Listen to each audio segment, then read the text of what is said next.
Olá, pessoal! Meu nome é Mário Frigeri, sou poeta e escritor e estou convidando vocês para os meus momentos de poesia no YouTube e Facebook. Serão mais de 700 poemas e mensagens, meus e de outros poetas, interpretados com muito carinho para iluminar o seu coração. Venham comigo! As Bem-aventuranças do Evangelho, 8/9. Pode-se dizer com segurança que o Sermão da Montanha é o mais conhecido, menos entendido e menos praticado de todos os ensinamentos de Jesus. Paul Ehrhardt. Oitava bem-aventurança: perseguição. Caros amigos internautas, Jesus, como fundador deste planeta, seu supremo governante e redentor da humanidade, sabia muito bem, quando fez o discurso da montanha, o caminho a ser seguido pelo ser humano para tornar-se bem-aventurado. As bem-aventuranças são o código divino para esculpir o cidadão do céu no cidadão da terra. Sua proclamação foi o início de um reino que nunca mais terá fim, exatamente como está dito no livro de Daniel. Por isso, nosso Divino Mestre escolheu o melhor local para proferir a sua mensagem, o templo magnífico da natureza, representado ali pelas encostas verdejantes, a brisa perfumada e o céu azul derramando sua luz diáfana sobre aqueles sítios silenciosos e solitários. Como vemos na Bíblia Sagrada, Jesus ensinava pela palavra e pelo exemplo. Assim, após preparar a alma de seus discípulos e do povo para a aragem polinizadora que naquele momento iria lançar sobre as suas almas para fecundá-las, é que Jesus, como diz o Evangelho, abrindo a sua boca, passou a doutriná-los com ternura e serena majestade, dizendo: 8. Bem-aventurados os que são perseguidos por causa da justiça, porque deles é o reino dos céus.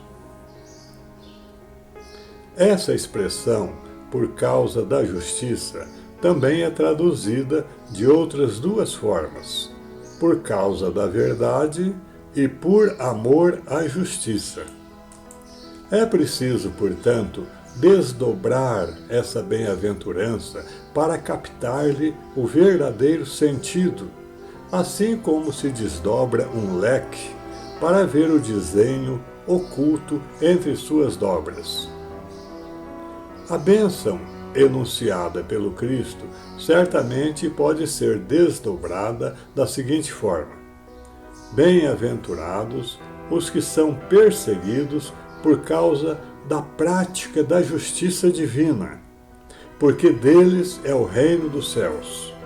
Ou seja, bem-aventurados os que são perseguidos por praticarem a justiça divina, porque deles é o reino dos céus.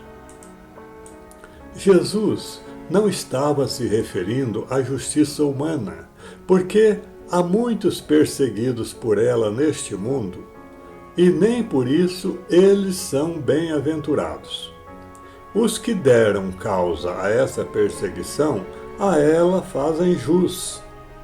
Mas, quando alguém é perseguido por praticar a justiça de Deus, esse realmente é bem-aventurado, porque realiza a obra do Senhor, e em decorrência disso, contraria a treva e sofre o assédio gratuito dos atiçadores do mal. É o caso dos grandes missionários da humanidade. E foi o caso, em nível global, de nosso Divino Mestre. Ninguém, homem ou organização planetária, tem o poder neste mundo de extinguir o mal, exceto o próprio Cristo. Porque, enquanto este planeta for habitado por espíritos devedores à lei, o mal permanecerá em nosso meio. E isso ocorre porque o mal é como um esmeril e tem a finalidade de esmerilar a cada habitante da Terra, propiciando-lhe o despertar da consciência. O mal emprega o aguilhão do sofrimento para instigar o homem a avançar na estrada da evolução. Quando esse esmerilamento tiver cumprido a missão que lhe foi designada pelo Senhor, então o mal será banido da terra, junto com aqueles que não aproveitaram desse processo purificador. A presença aparentemente negativa do mal no mundo começou com o primeiro homem decaído e somente deixará este planeta quando a humanidade entrar no período ainda futuro chamado de regeneração. Nessa época, haverá seleção entre joio e trigo, ficando o trigo na terra e o joio sendo transferido em bloco para mundos inferiores. A simbologia dessa presença permanente do mal no mundo está muito bem caracterizada no livro Gênesis de Moisés, desde que seja levantado o véu que lhe obscurece o verdadeiro sentido e o texto seja interpretado com maturidade e isenção de preconceitos. Vamos a uma breve análise. Filhos de Adão e Eva, Caim era lavrador e seu irmão Abel era pastor de ovelhas. Quando ambos trouxeram suas oferendas perante Deus, diz a Escritura que o Senhor se agradou mais da oferta de Abel, o que levou Caim a assassinar seu irmão por inveja.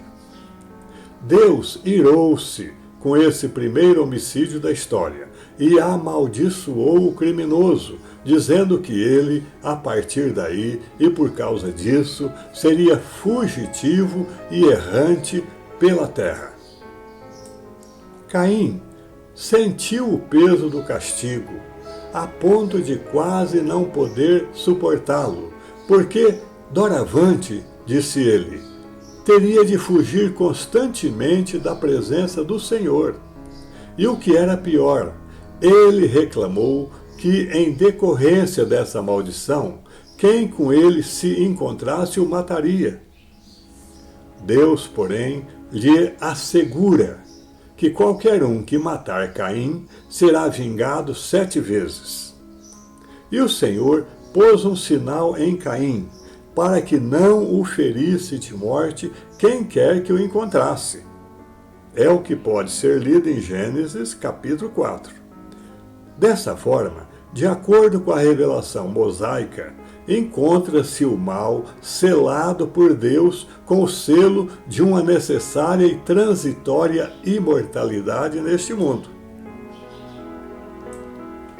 Penetrando nessa simbologia, revela Allan Kardec, em seu livro também chamado A Gênese, que Adão e Eva simbolizam imensas falanges de espíritos degradados para a Terra, vindos de planetas superiores, de onde decaíram, em face de sua insubmissão aos princípios do bem, que já vigoravam em seus antigos lares. O mal embutido em suas almas e trazido com eles de seu planeta de origem para cá, permaneceria em nosso mundo como instrumento de fricção moral e espiritual ao longo dos milênios, para o abrandamento gradativo de seus corações rebeldes. Milhares de anos depois dessa transmigração de almas sentenciadas ao degredo, o Cristo desceu das regiões resplandecentes deste planeta que ele mesmo criou, a fim de permanecer conosco por 33 anos e meio nesta esfera que habitamos chamada crosta terrestre. Ele veio para estabelecer um novo reino, com o aceleramento da redenção das almas. As almas haviam amadurecido e, por isso, a era da regeneração estava próxima. E no final de sua permanência entre nós, à véspera de ser preso, julgado e condenado, Jesus reconheceu e até mesmo referendou a presença desse mal necessário, denominando-o príncipe do mundo, com estas palavras dirigidas a seus discípulos: já não falarei muito convosco, porque aí vem o príncipe do mundo, e ele nada tem em mim. Evangelho segundo João, capítulo 14. E profetizou mais tarde, com vistas à época da regeneração: chegou o momento de ser julgado este mundo, e agora o seu príncipe será expulso. João, capítulo 12. É natural, portanto, que enquanto o nosso planeta não entrar em sua fase de regeneração, os que praticarem a justiça de Deus, a exemplo do próprio Cristo, serão sempre perseguidos pelo príncipe do mundo, que é, por mais um pouco de tempo, o dono desta casa planetária a título precário, enquanto não conclui a missão que lhe foi atribuída pela providência divina. E isso é lógico. Por que o Cristo iria designar um anjo de luz para supervisionar uma esfera de intenso resgate como a nossa, se o que os seus insubordinados habitantes precisam é de um príncipe do mundo que fustigue os devedores com dureza e mesmo a contragosto os leve a buscar refúgio no Pai Celestial? Sem que a própria treva saiba, esse transitório império do mal é controlado e conduzido ocultamente pelas forças do bem e funciona como um providencial lapidador de almas endividadas, cujas cascas grossas ou coscorões precisam ser desbastados para facilitar a eclosão de seu brilho interior. É o que aprendemos com as reflexões de nobres mentores espirituais como Clarencio, Matilde e Flaccus, exatamente como pode ser visto nos livros de André Luiz.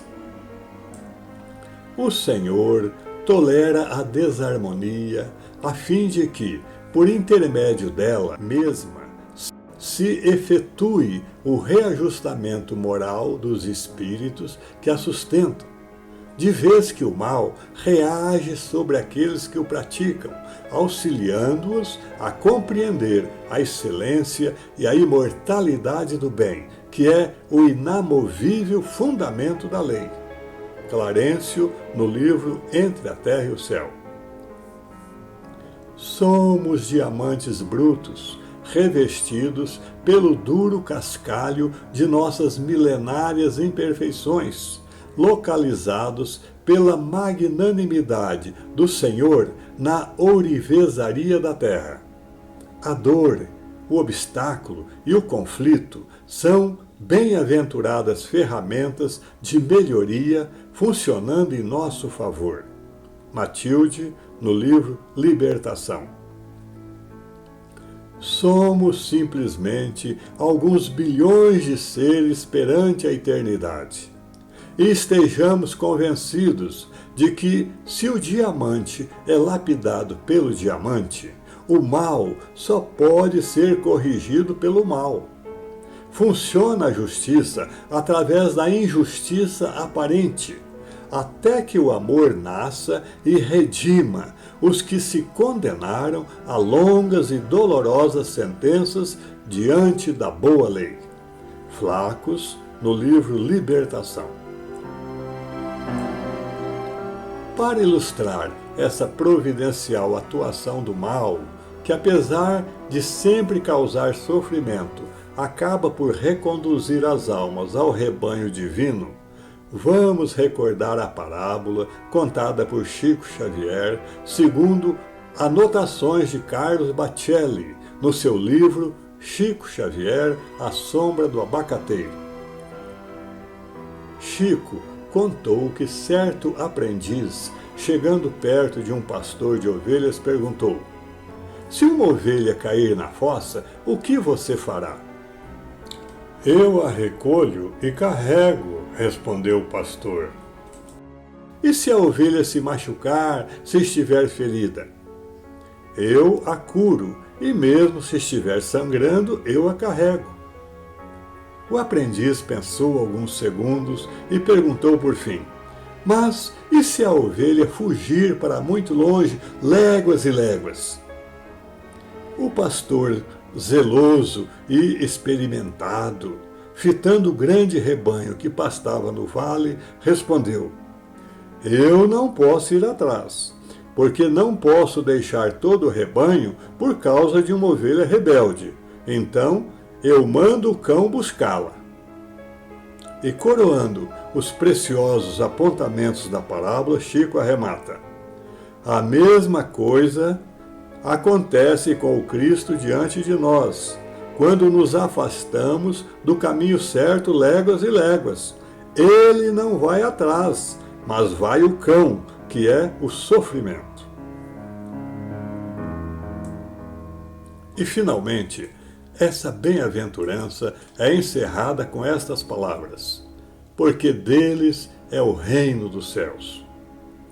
O homem, no estágio em que se encontra atualmente, ainda traz em sua alma uma difusa mistura de bem e mal, oscilando um ou outro para mais ou para menos, de acordo com o seu grau de aderência à lei de Deus.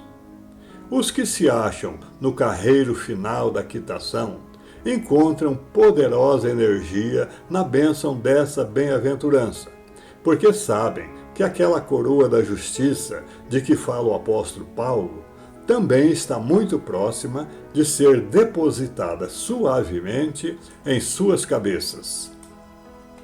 "Combati o bom combate, completei a carreira, guardei a fé. Já agora, a coroa da justiça me está guardada, a qual o Senhor, reto juiz, me dará naquele dia, e não somente a mim, mas também a todos quantos amam a sua vinda."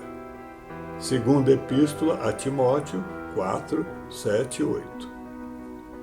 Cingir a coroa da vida é a meta suprema. E para chegar lá, é preciso negar-se a si mesmo, tomar a sua cruz e seguir as pegadas do Cristo. Só desfruta o bônus quem liquida o ônus, porque, como ensina a sabedoria popular, só no dicionário é que o prêmio vem antes do trabalho.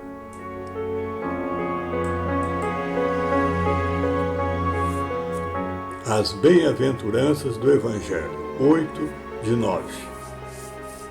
Caros amigos internautas, as bem-aventuranças do Cristo, tal como estão sendo expostas nesta série de 9 vídeos, fazem parte de meu livro O Esplendor das Bem-aventuranças, publicado pela Mundo Maior Editora.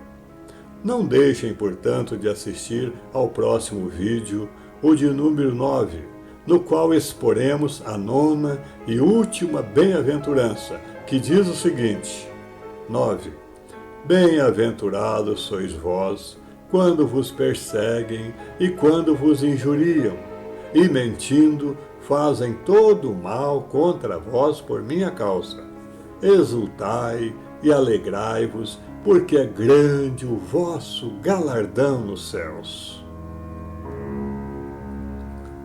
É isso. Espero que vocês tenham gostado. Obrigado por assistir a nossos vídeos. Não se esqueça de deixar seu like, inscreva-se e acione o sininho para receber em primeira mão os próximos poemas. Um grande abraço e muita paz.